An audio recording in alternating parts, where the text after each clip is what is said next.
Hello everyone, good morning all of you once again. हाँ, कल हमने कौन सा ऐसे कंप्लीट किया था? SA 230 and 210। आज हम 500 सीरीज के जो बचे हुए स्टैंडर्ड्स हैं वहां पे फोकस करना शुरू करेंगे। देखो, हमारे लिए मेन फोकस में 700 सीरीज के बाद में जो बचता है वो 200, 300 एंड 500 ही है। ठीक है, 300 वाला के लिए थोड़ा बेस क्रिएट कर रहा हूं मैं, and then will spend one detailed lecture जहां पर हम पूरा आपको ऑडिट प्रोसीजर, योर SA 315 का अंडरस्टैंडिंग देंगे, उसको मटेरियलिटी से भी कनेक्ट कर देंगे पूरा का पूरा। So that will be a one very very long lecture जहां पर मिक्स्ड एसेज आएंगे। But before we go there, थोड़ा सा और स्पेसिफिक स्टैंडर्ड्स है SA 500 सीरीज का जहां पर स्पेसिफिक क्वेश्चंस आता है। आज जरा उनको डिस्कस करना शुरू करेंगे। तो आज का हमारा ऑब्जेक्टिव रहेगा, एजेंडा रहेगा, we gonna start with SA 505, that is external confirmation, and then eventually we'll move on to let's say SA 510, SA 580, मतलब जो छोटे छोटे और स्टैंडर्ड्स है 500 सीरीज के, उन्हें हम कंप्लीट कर देंगे। वापस से बता रहा हूं, I am focusing on only दो standards which are absolutely part of your syllabus, जो ICAI ने मॉड्यूल में एज आपके सिलेबस में इंक्लूड किया है। मैं स्पेसिफिकली उन्हीं एसेज को एकदम डिटेल में डिस्कस करने का ट्राई कर रहा हूं। ठीक है, let's start with SA 505. In your modules, come to page number. In your modules, come to page number 1C.21, SA 505. Now, what does this 505 talks about? External confirmation process. बहुत simple सा concept है, but exam में बहुत बार अच्छे questions पूछे हैं। एक बार जरा समझते हैं पूरे प्रोसेस को डिटेल में, फिर एग्जाम स्पेसिफिक क्या क्वेश्चंस आ सकते हैं, क्या आपको पता होना चाहिए, कैसा आंसर लिखना है, सब डिस्कस करेंगे। 505 क्या बोलता है? कॉन्सेप्ट ऑफ एक्सटर्नल कंफर्मेशन का मतलब क्या है?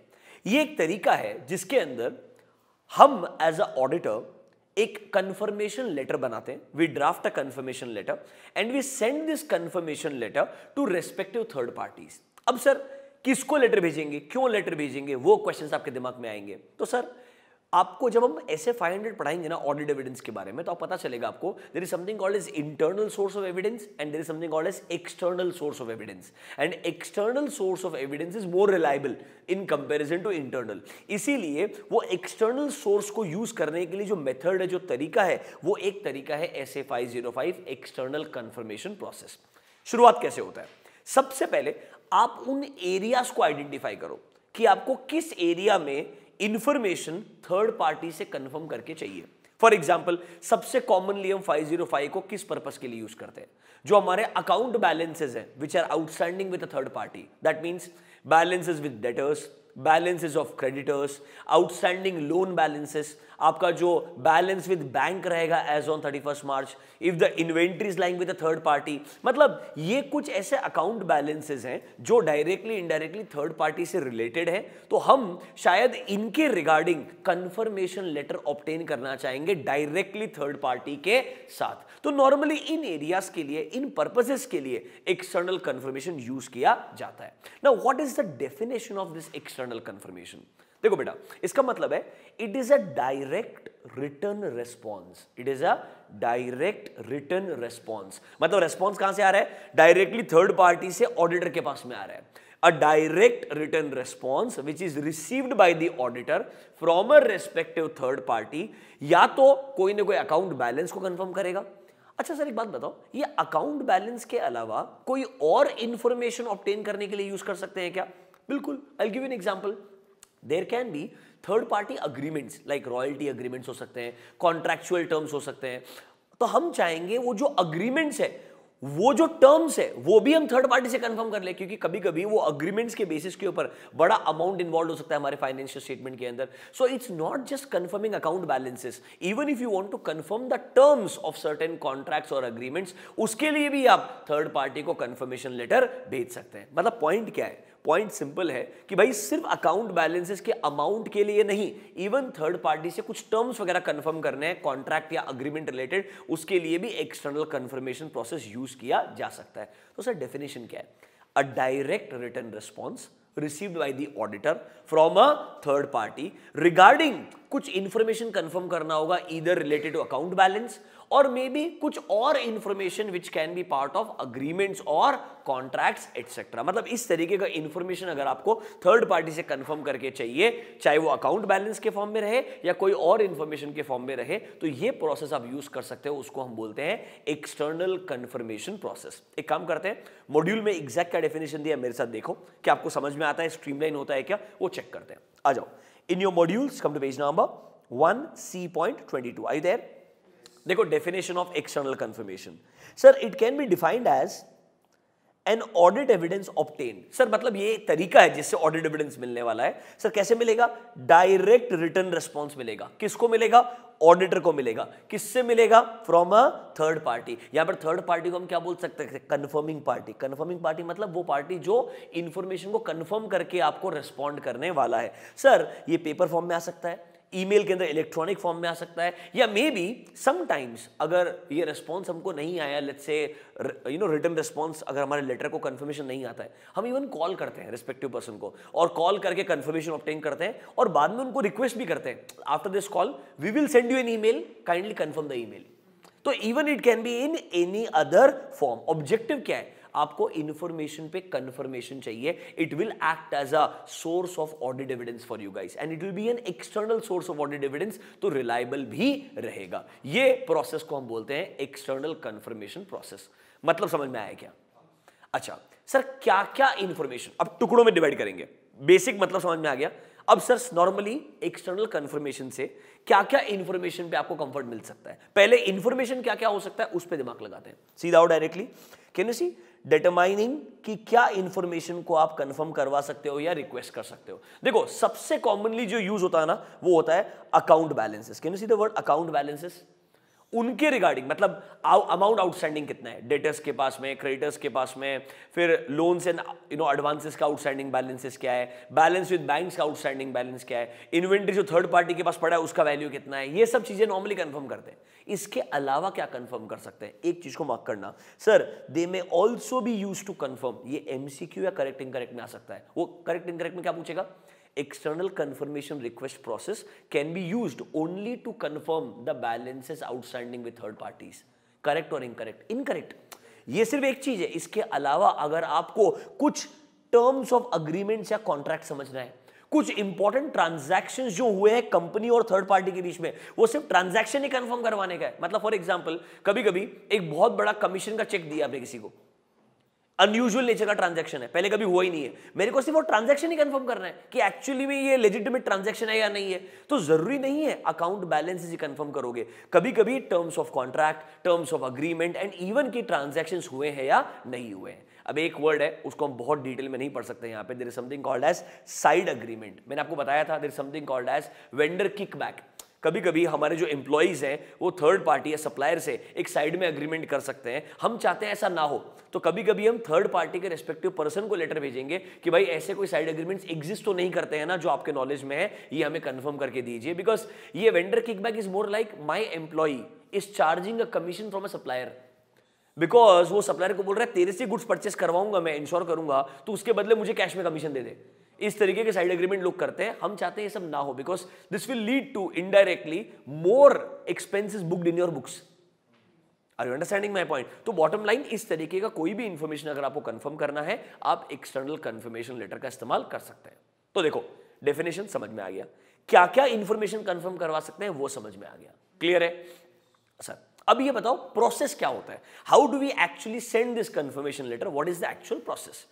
सबसे पहले अब ये डिसाइड करो कि क्या इंफॉर्मेशन कंफर्म करना है। आउटस्टैंडिंग बैलेंस कंफर्म करना है, टर्म्स के ऊपर आपको कंफर्मेशन चाहिए, क्या इंफॉर्मेशन चाहिए। नंबर 2, किससे इंफॉर्मेशन चाहिए। तो for example let's say debtors के लिए लगाना है मुझे, तो डेटर्स का मैं टोटल लिस्ट लूंगा, उसमें जो बड़ा बड़ा अमाउंट इन्वॉल्व रहेगा वो आइडेंटिफाई करूंगा। आई विल आइडेंटिफाई कि डेटर्स का बैलेंस कंफर्म करना है। डेटर्स के अंदर बहुत सारे लिस्ट है, तो out of all these parties इसमें से कौन सी सबसे इंपॉर्टेंट पार्टीज है मेरे लिए रेलेवेंट, उनको पिक करूंगा।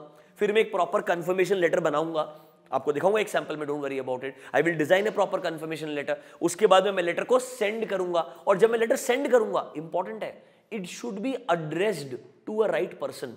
देखो सुनो, लेटर भेजना is not a problem, but letter should reach that knowledgeable person जो एक्चुअली में ये इंफॉर्मेशन आपको प्रोवाइड कर सकता है। तो सही इंसान तक जाना भी इक्वली इंपॉर्टेंट है। उसके बाद सर अगर रिस्पॉन्स नहीं आता है तो आपने फॉलोअप लेना पड़ेगा, कॉल करना पड़ेगा, रीसेंड करना पड़ेगा, ईमेल करना पड़ेगा। ये प्रोसेस को हम बोलते हैं एक्सटर्नल कंफर्मेशन प्रोसेस। ऊपर आओ, can you see external confirmation procedure. देखो नंबर 1, क्या इंफॉर्मेशन कंफर्म करना है, सही पार्टी को सेलेक्ट कीजिए, फिर सर प्रॉपर कंफर्मेशन लेटर को डिजाइन कीजिए, उसके बाद सही इंसान को एड्रेस करके भेज दीजिए। आफ्टर सेंडिंग फॉलोअप लेना चाहिए कि भाई आपको रिस्पॉन्स आया है या नहीं आया है।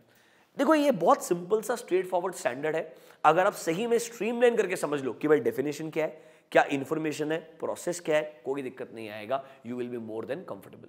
I am giving you 2 minutes, एक बार ये प्रोसेस वापस से पढ़ लो, क्या इंफॉर्मेशन कंफर्म कर सकते हो वो पढ़ लो, डेफिनेशन पढ़ लो, साथ साथ में रिवीजन होना बहुत जरूरी है आपका।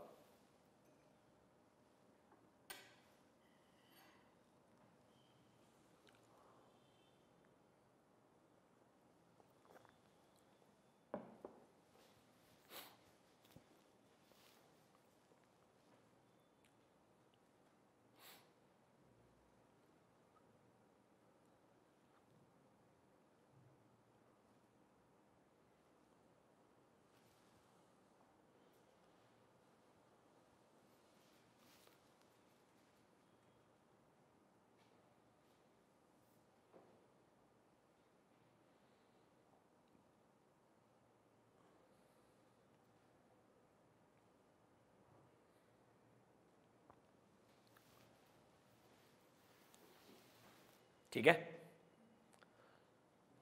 अब आइडियली जब आप सुनने के बाद खुद से पढ़ रहे हैं, ऐसा लग रहा है कि आपको याद भी हो रहा है, आप एक्चुअली लिख भी सकते हैं, बिकॉज हर एक चीज जो अपन अलग से डिस्कस करें ना वो अपने आप में क्वेश्चन बन सकता है। एक्सटर्नल कंफर्मेशन प्रोसेस एक क्वेश्चन बन सकता है, क्या इन्फॉर्मेशन कंफर्म कर सकते हैं, मैंने आपको बताया करेक्ट इनकरेक्ट आ सकता है, उसके ऊपर आइडियली एमसीक्यू क्रिएट कर सकता है। मतलब इस तरीके से प्रिपरेशन करो ताकि आपको इन डेप्थ अंडरस्टैंडिंग रहे। देखो बेटा वापस से बता रहा हूं मैं, fortunately be positive about it that audit का पेपर अब ना जो आज के 5 साल पहले एकदम बिल्कुल थ्रो अवे होता था कि ये 50 क्वेश्चन है, इसमें से कोई भी याद कर लो, 15-20 आ जाएंगे, ऐसा नहीं होता आजकल। Papers are now very logical, honestly वो ट्राई करता है करेक्ट इनकरेक्ट में भी ऑलमोस्ट अच्छे स्टैंडर्ड्स कवर करे, अच्छे कंपनीज के प्रोविजन कवर करे, फिर तुम्हारा बैंक ऑडिट वाला चैप्टर भी कवर करे। अब वो ट्राई कर रहा है smartly, they are actually making paper from respective areas. हाँ अभी भी मैं मानता हूं कि होता केस स्टडी है, अल्टीमेटली पूछता हुआ है जो मॉड्यूल में, बट एटलीस्ट कम से कम मॉड्यूल में हर जगह से पूछ रहा है। अब ये बच्चे के लिए पॉजिटिव बात भी और नेगेटिव बात भी है। नेगेटिव बात ये है कि मतलब मैं कुछ छोड़ नहीं सकता है, समझ रहे मेरा बात, और कुछ भी आ सकता है। पॉजिटिव बात ये है अगर तेरा अंडरस्टैंडिंग अच्छा है तो तू पास पक्का हो सकता है। मैं वही समझा रहा हूं कि एक्चुअली में अब अगर आप एमसीक्यू और करेक्ट इनकरेक्ट अच्छे से समझो तो वो लिटरली आपको 44 मार्क बोनस है प्योरली अंडरस्टैंडिंग के बेसिस के ऊपर।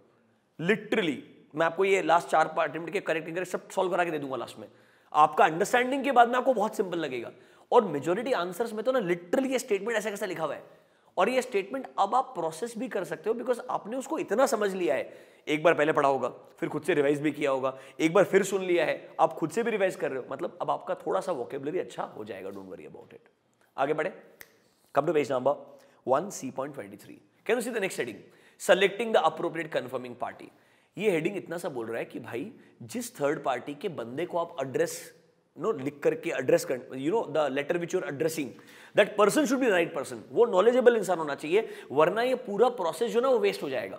आपने सही पार्टी सेलेक्ट किया होगा, अच्छा लेटर बनाया होगा, पर अगर सही इंसान तक नहीं पहुंचेगा तो वो आपको रिस्पॉन्ड नहीं कर पाएगा। इसलिए सिंपल बात है, सेलेक्टिंग द राइट पर्सन जिसको आप लेटर भेजने वाले वो इक्वली इंपॉर्टेंट है। एंड इन बिगर ऑर्गेनाइजेशन सही इंसान को डेजिग्नेटेड लेवल पे पहुंचाना बहुत जरूरी है। अगर आप बैंक में लेटर भेज रहे हो तो बैंक में बहुत सारे लोग काम करते हैं, सही इंसान तक पहुंचना चाहिए जो एक्चुअली नॉलेजेबल रहेगा to make a response. Clear है? पक्का? It's okay, there will be some changes in every version. आगे बढ़े, नीचे आओ। Can you see designing confirmation request, इसको होल्ड पे रखो। ये वापस फैक्टर्स है, लास्ट में पढ़ेंगे अपने। मैं आपको बोला था ना हर बहुत सारे स्टैंडर्ड्स में फैक्टर्स आते रहेंगे, will discuss that in the end. नीचे आओ। Can you see follow up on confirmation request. Simple है, मैं आपको बोला लेटर भेजने का है, उसके बाद अगर रिस्पॉन्स नहीं आया तो फॉलो में वापस से भेज सकते हो, कॉल कर सकते हो, उनके रिस्पॉन्स का वेट करोगे। That is your follow up concept. अब आओ सबसे इंपॉर्टेंट एरिया जहां पर अच्छा क्वेश्चन बनता है और बहुत बार पूछा है, इसको मार्क कीजिएगा, बहुत इंपॉर्टेंट है। Management's refusal to allow the auditor to send a confirmation request. Case study based question अगर अच्छा बनाएगा इधर ही बनाएगा। क्या बोलेगा वो, सर आपने डिसाइड किया कि कुछ रेस्पेक्टिव एरियाज के लिए आप कंफर्मेशन रिक्वेस्ट लेटर भेजना चाहते हैं, बट आपको मालूम है वो कंफर्मेशन लेटर ड्राफ्ट आप करते हैं, पर जब तक मैनेजमेंट साइन नहीं करेगा वो लेटर थर्ड पार्टी रिस्पॉन्ड करने वाला नहीं है। अगर आपको मालूम है तो याद है हमने ये एक बार ड्राफ्ट कॉपी देखा हुआ है। 1C.25 पे आ जाओ, एक बार वापस से स्पेंड कर लेते 2 मिनट के लिए। Can you see the language कि ऐसा लगेगा मैनेजमेंट थर्ड पार्टी को बोल रहा है ये हमारे ऑडिटर हैं, इनको इंडिपेंडेंटली आप कंफर्म कीजिए balances which are outstanding, because management का रिलेशनशिप है थर्ड पार्टी के साथ में, ना कि ऑडिटर का। एक बार पढ़ के देखो, ऐसा लग रहा है क्या that management is writing this?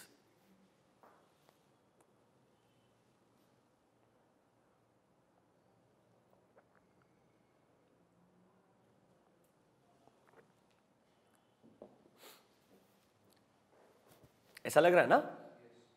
देखो, our auditors are auditing our financial statement, मतलब मैनेजमेंट एड्रेस कर रहा है थर्ड पार्टी को कि भाई ये ऑडिटर के पर्पस के लिए जरूरी है, आप इनको कंफर्मेशन लेटर भेजिए।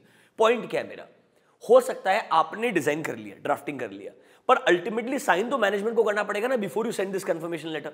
अगर मैनेजमेंट साइन करने से मना कर दे या आपको अलाउ ही नहीं कर रहा है indirectly to send confirmation letter, तो आप क्या करेंगे? सिंपल सिचुएशन है, ऐसे क्वेश्चंस बहुत कॉमनली आते हैं और स्टैंडर्ड्स में अच्छा ड्राफ्टिंग दिया है। सबसे पहले आप मैनेजमेंट से इंक्वायरी करोगे कि आपके पास रीजंस क्या है, why are you not allowing us to send this confirmation letter. Simple है, आंसर 2 रहेगा, या तो जस्टिफाइबल रीजन रहेगा या अनजस्टिफाइबल रहेगा। जस्टिफाइबल नहीं है तो एक्सेप्ट करने की जरूरत ही नहीं है। अगर जस्टिफाइबल लगता है तो कैसे जस्टिफाइबल हो सकता है? मैं आपको पहले भी एग्जांपल दिया था, वापस देने का ट्राई करता हूं। कभी कभी क्या होता है, क्लाइंट का ना कोई इशू चल रहा होगा या आर्ग्यूमेंट चल रहा होगा थर्ड पार्टी के साथ में पैसे को लेकर के कि हमारा आउटस्टैंडिंग बैलेंस 50 लाख है, दोनों के बीच में आर्ग्यूमेंट चल रहा है, बार्गेनिंग चल रहा है, और लेट्स से 30-35 लाख पे आके बात डील हुआ है। अब क्लाइंट चाहता नहीं है कि ये ऑडिटर फिर से पूछेगा कि मेरे बुक्स में अभी भी आउटस्टैंडिंग 50 लाख है, हमने प्रोविजन 15 लाख का बना के रखा है, समझ रहे हो? पर जब आर्टिकल पिक करेगा वो क्या करेगा, 50 लाख अमाउंट पिक करेगा, लेटर में लिखेगा, थर्ड पार्टी को भेजेगा, और थर्ड पार्टी शायद इसकी वजह से बात बिगड़ जाएगी वापस से कि तो अभी भी वापस क्यों लड़ाई कर रहे हैं मेरे से। Do you get my point? तो कभी भी क्लाइंट बोल सकता है that we have such you can say difficult relationship with the third party, आप इसको छोड़ करके बाकी कंफर्म कर लो।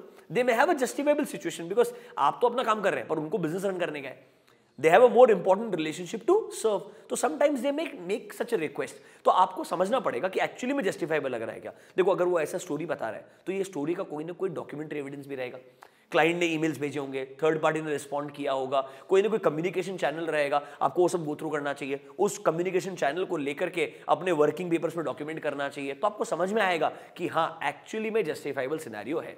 ये सब बुक में नहीं लिखा, बुक में क्या बोलता है सुनो, स्टैंडर्ड क्या बोलता है, इंक्वायरी करो रीजंस क्या है। अगर आपको लगता है जस्टिफाइबल नहीं है तो सोचो, सर एक तरीके से अगर क्लाइंट मना कर रहा है to send a confirmation letter, आपको शायद लगेगा there can be a fraud, जो छुपाने का ट्राई कर रहे होंगे, तो आपको सोचना पड़ेगा ये डिसीजन की वजह से when they are refusing you, when they are not allowing you to set a confirmation letter, you should think sir risk involve शायद बढ़ जाएगा, I should reassess my risk assessment procedure what I have applied, मतलब I may think of a fraud risk also, तो मैंने alternative procedure लगाने के बारे में सोचना चाहिए। Obviously I will not give up that easily, I should think about alternative procedure, but अगर ऑल्टरनेटिव प्रोसीजर लगाने के बावजूद भी मुझे रीजनेबल एश्योरेंस नहीं मिलता है, sufficient and appropriate audit evidence नहीं मिलता है, तो मैंने इसका इंपैक्ट अपने ऑडिट ओपिनियन पे कंसीडर करना चाहिए। या तो मैं सीधा सीधा 705 पे चले जाऊंगा, और अगर लगता है ये बहुत एक्सट्रीम केस है, मैं आपको बताऊंगा क्यों एक्सट्रीम है, बुक में नहीं लिखा है। कंफर्मेशन लेटर हम भेजते हैं ऑडिट के स्टार्टिंग में, सी ईयर एंडिंग कब होता है, 31 मार्च को होता है, नॉर्मली अप्रैल 1st-2nd वीक में हम लेटर भेज देते हैं।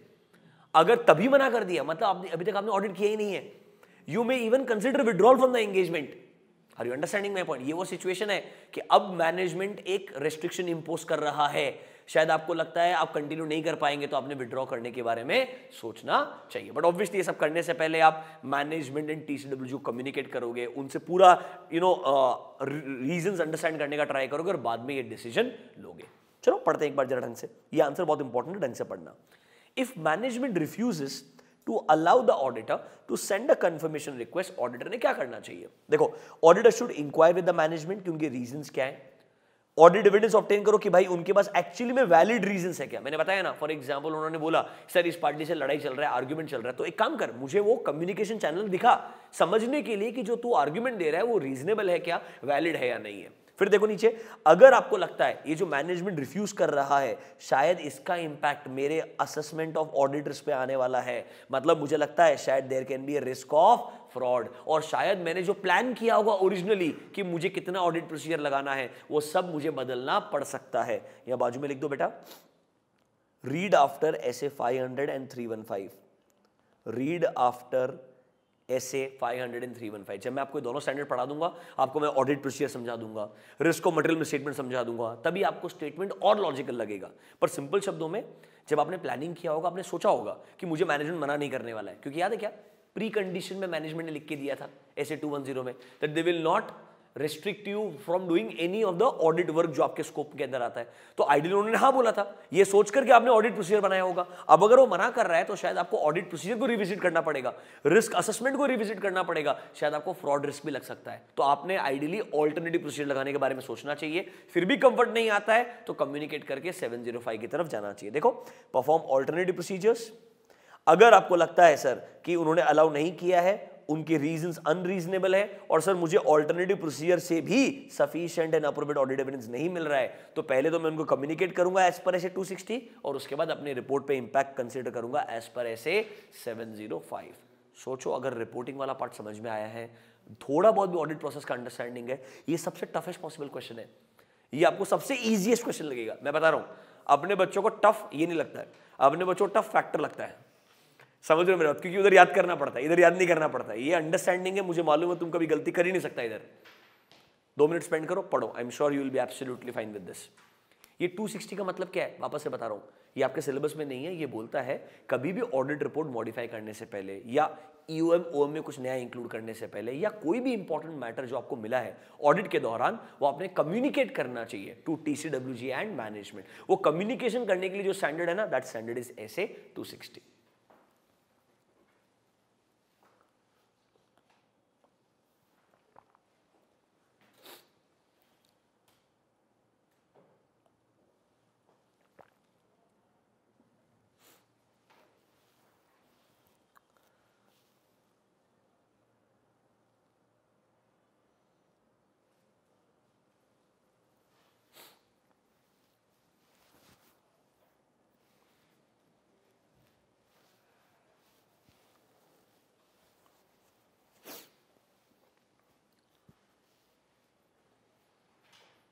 ठीक है, ये सबसे टफ क्वेश्चन था, इंपॉर्टेंट क्वेश्चन था, आपको पता होना चाहिए।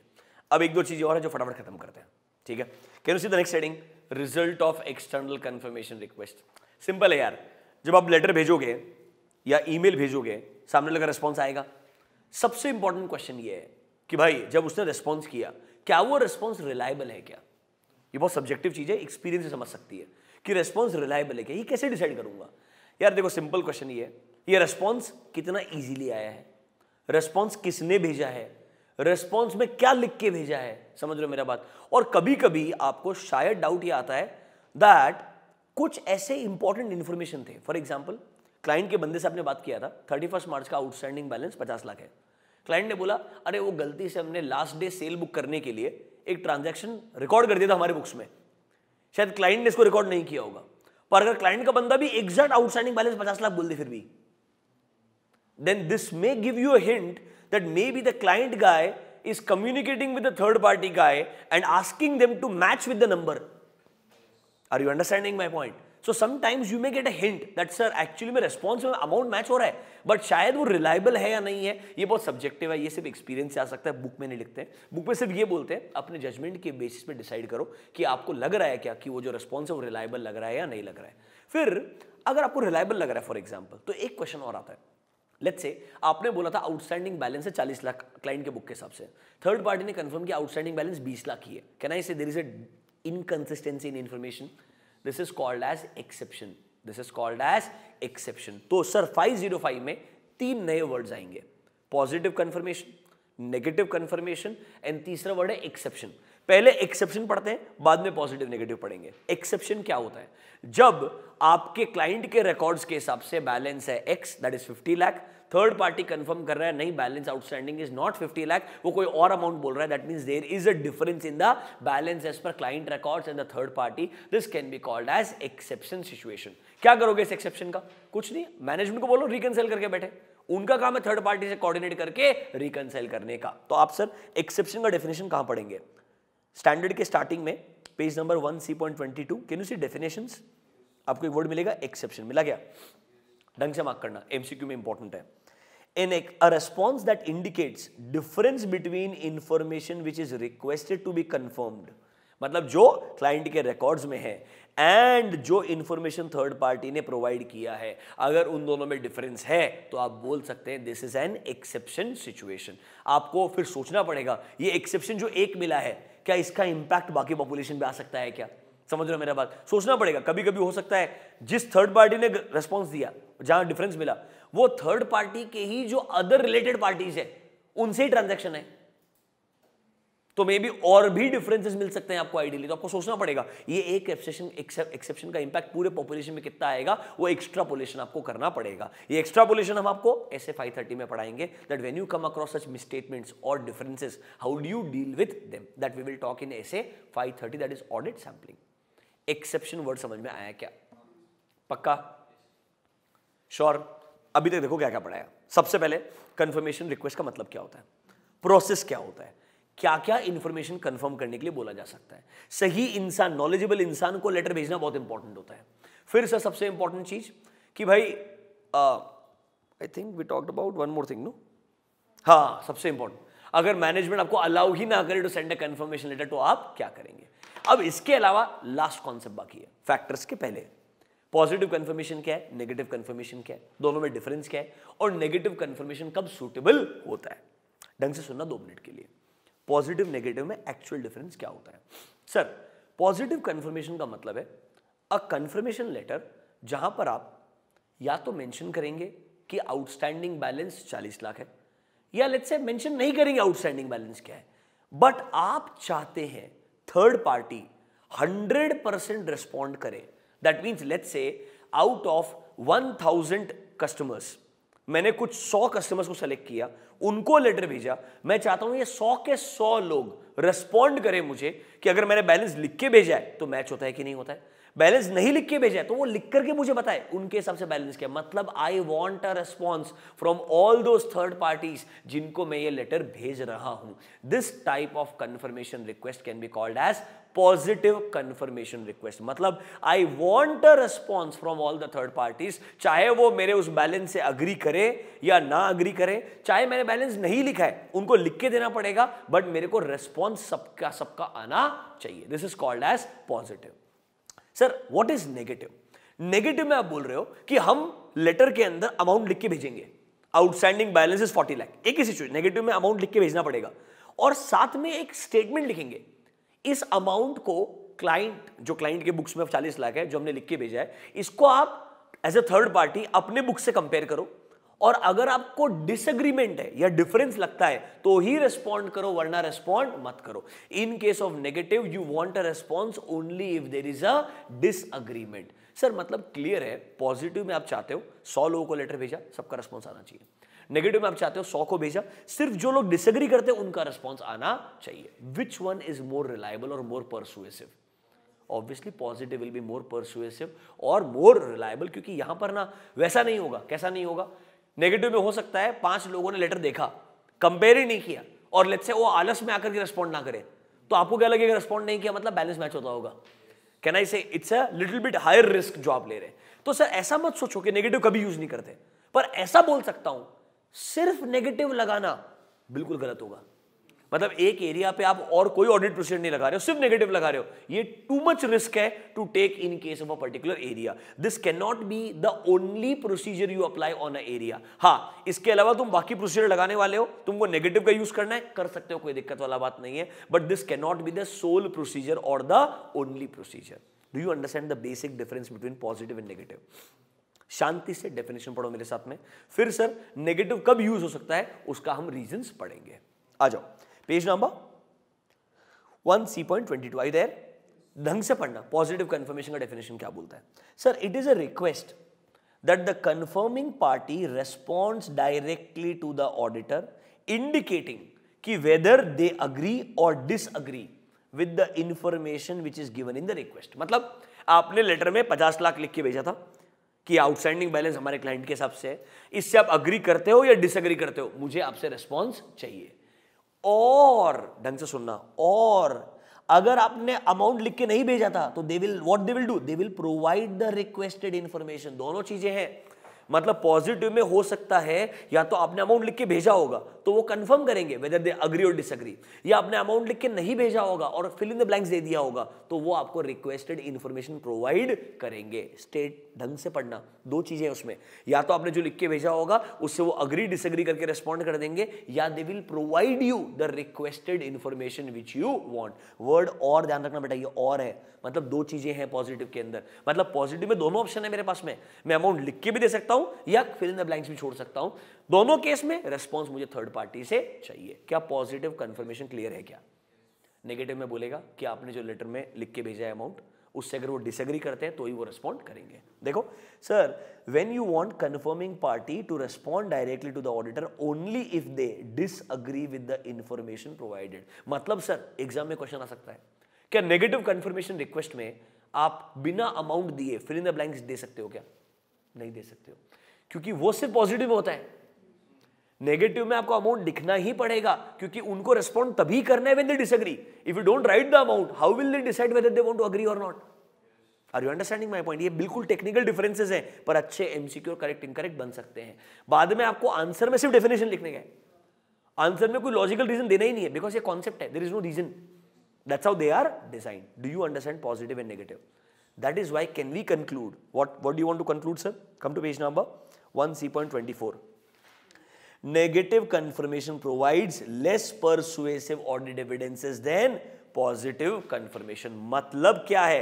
सबसे इंपॉर्टेंट चीज, auditor should not use negative confirmation as the sole substantive audit procedure. मतलब अगर आप किसी एरिया पे सिर्फ नेगेटिव कंफर्मेशन लगाना चाहते हो और कोई भी ऑडिट प्रोसीजर नहीं लगाना चाहते हो तो ये गलत होगा, आपने ऐसा नहीं करना चाहिए, आप रिस्क बहुत ज्यादा ले रहे हैं। हाँ, आप नेगेटिव के साथ में एनालिटिकल रिव्यू प्रोसीजर लगाना चाहते हो, टेस्ट ऑफ डिटेल लगाना चाहते हो, ये सब क्या होता है हम पढ़ने वाले जल्दी, डोंट वरी अबाउट दिस। अगर आपको पहले का मालूम है तो कोई दिक्कत नहीं है, but otherwise other substantive procedures वगैरह आप लगाने वाले हो तब कोई दिक्कत नहीं है। सिर्फ नेगेटिव लगाना एक एरिया पे बहुत ज्यादा रिस्की रहेगा। तो सर नॉर्मली ये नेगेटिव कंफर्मेशन कब यूज करना चाहिए?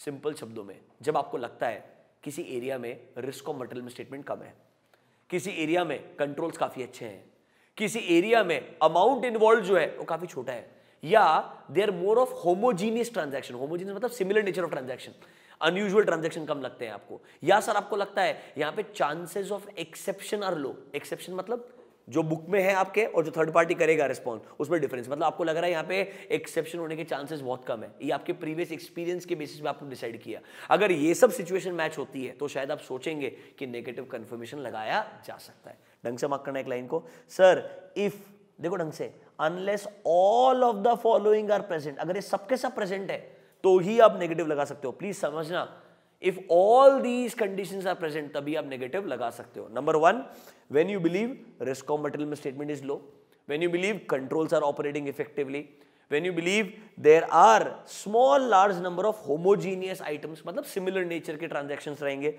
एक्सेप्शन रेट बहुत कम है। एक्सेप्शन मतलब जो डिफरेंस मिलेगा ना आपको थर्ड पार्टी और आपके बुक्स के अंदर, उसके चांसेस बहुत कम है कंपैरेटिवली। एंड सर आपको कोई भी ऐसा सर्कमस्टेंसेस नहीं लगता है कि भाई मैं लेटर थर्ड पार्टी को भेजूंगा वो डिसरिगार्ड कर देगा, आपको ऐसा बिल्कुल नहीं लगता है, वो डेफिनेटली रिस्पेक्ट करेगा, समझेगा और सोच समझ के रिस्पॉन्ड करेगा। अगर आपको ऐसा लगता है तो आपने नेगेटिव कंफर्मेशन लगाना चाहिए।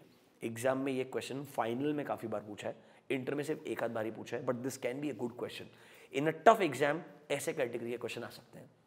क्वेश्चन क्या आएगा एग्जाम में? Sir positive confirmation provides more persuasive audit evidences than negative.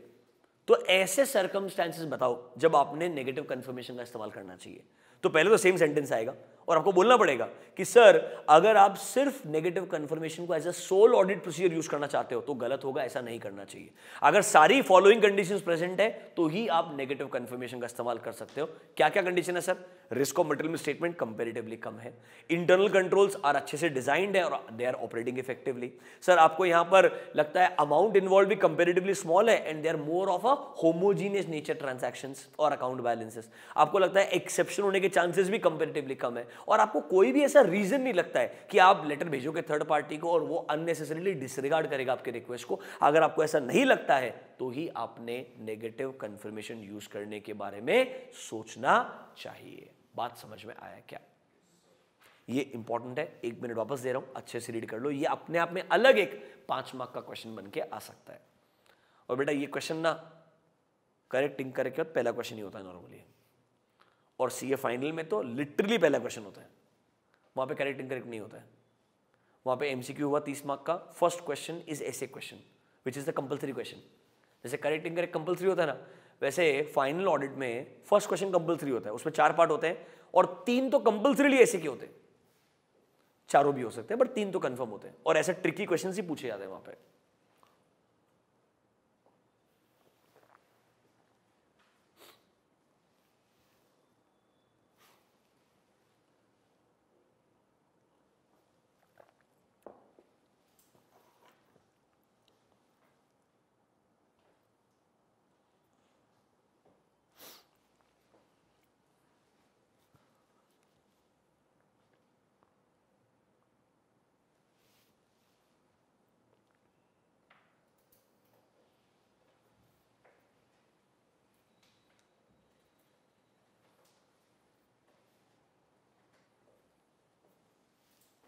ठीक है, can we go to the last question, the useless category question.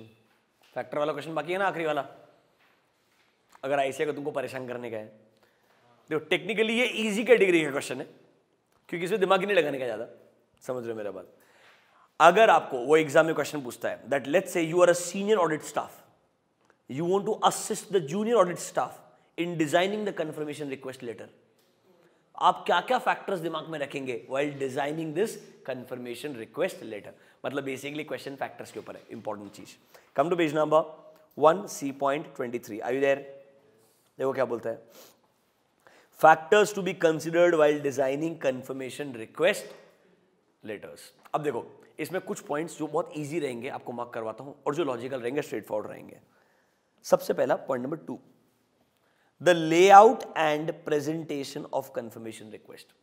इसके लिए आपको इंडायरेक्टली डिसाइड करना पड़ेगा ना कि भाई मेरे कंफर्मेशन रिक्वेस्ट में मैं किसको एड्रेस कर रहा हूं, समझ रहे हो मेरा बात? पॉजिटिव रहेगा, नेगेटिव रहेगा, ओवरऑल लेआउट क्या रहेगा। फॉर एग्जांपल रिसीवेबल और पेएबल के लिए सिंपल सा आता है, अगर आपने बैंक को लेटर भेजा है तो थोड़ा कॉम्प्लिकेटेड होता है क्योंकि बैंक के साथ में मेरे कंपनी के मल्टीपल रिलेशनशिप होते हैं। My client may have a current account with the bank, my client may have fixed deposit with the bank, my client may have CC facility, they may have other long term loans also, they may have bank guarantees also। तो मेरे को उसका जो layout है change करना पड़ेगा। It will not be as straightforward as receivables and payable। तो sir आपका क्या इंफॉर्मेशन ऑब्टेन करना है, किसको भेज रहे हैं, इसके बेसिस पे आप लेआउट और अपना पूरा ओरिएंटेशन डिसाइड करते हैं। क्या पॉइंट नंबर 2 लॉजिकल है? ऑब्वियसली दूसरा एक पॉइंट जो स्ट्रेट फॉरवर्ड है, उस एरिया में रिस्क इन्वॉल्व कितना है, ऑब्वियसली आपको कितना इंफॉर्मेशन चाहिए। तो कहना इसे आपने आइडेंटिफाई कितना रिस्क ऑफ मटेरियल में स्टेटमेंट किया है, वो एक नॉर्मल इंपॉर्टेंट रहने वाला है, बहुत कॉमन फैक्टर है। फिर सर आप कौन से मैनेजमेंट के बंदे का साइन लेकर के लेटर भेज रहे हो, बिकॉज रिमेंबर थर्ड पार्टी को रेस्पॉन्ड करने का मन तभी करेगा अगर एक्चुअली में एक रेस्पॉन्सिबल मैनेजमेंट के बंदे ने लेटर को साइन करके भेजा है। तो सर देखो मैनेजमेंट का authorization will work as a encouragement to the confirming party कि उनको रेस्पॉन्ड करना चाहिए। They will be willing to respond only if it is authorized by the right management personnel। इसीलिए मैनेजमेंट का ऑथराइजेशन में किसका ऑथराइजेशन लेना चाहिए, इस पर्टिकुलर पार्टी के लिए किसका इंपैक्ट बेटर रहेगा, वो सही बंदे को आइडेंटिफाई करके उसका ऑथराइजेशन लेना बहुत जरूरी होने वाला है। ये भी एक इक्वली इंपॉर्टेंट फैक्टर रहेगा। फिर सर आप जिसको लेटर भेज रहे हो उसका एबिलिटी भी इंपॉर्टेंट है। जैसे मैंने बोला ना, क्या इंफॉर्मेशन के साथ साथ में किसको लेटर भेज होता है, ability of the intended confirming party, क्या वो आपको रिक्वेस्टेड इंफॉर्मेशन दे सकता है क्या। समझ रहे हो? उसके पास वो कैपेबिलिटी होना चाहिए. You can not send letter to the bank, you can send letter to mister A who works in accounts department of the bank. Are you getting my point? That is very very important. तो sir don't you think ये वाला point, ये point और ये point and ये चार तो straight forward है. एक जनरल फैक्टर कभी भी जिंदगी में अगर आप सही में अटक जाए, prior experience of the auditor इस क्लाइंट के साथ में, समझ रहे हो? वो इंपॉर्टेंट फैक्टर है हर चीज के लिए. एक और जो यहां लिखा भी नहीं है, size of the company and the complexity involve in the business. इधर नहीं लिखा है बट वो 100% एक कॉमन फैक्टर है जो आधे से ज्यादा सिचुएशन में मैच हो जाएगा ideally. So these are some common factors which you can always include. According to me क्या फैक्टर तुम्हारे सबसे कॉमन होते हैं?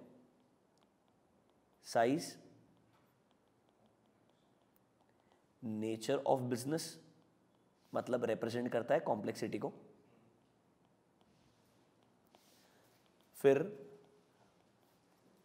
प्रायर एक्सपीरियंस ऑफ ऑडिटर, फिर आइडेंटिफाइड रॉम. ये चार तो हमेशा आएंगे और एक दो फैक्टर थोड़े स्पेसिफिक रहेंगे. 505 स्पेसिफिक रहेगा, 580 स्पेसिफिक रहेगा, वो ऐसे स्पेसिफिक रहेगा. अदरवाइज स्ट्रेट फॉरवर्ड चीज रहने वाला है. Do you understand these factors? 2 minute spend कर लो, पढ़ लो, इसमें कुछ ज्यादा एक्सप्लेनेशन का है नहीं बात. ऐसा कैसा लिख के आने का है तुमको. इस असर्शन वर्ड को अभी के लिए छोड़ दो, चैप्टर नंबर 9 में जाएंगे, समझ में आएगा. और मैं सेम एग्जांपल दूंगा 505 का वहां पे, ताकि आपको बेटर अंडरस्टैंडिंग आएगा. Don't worry.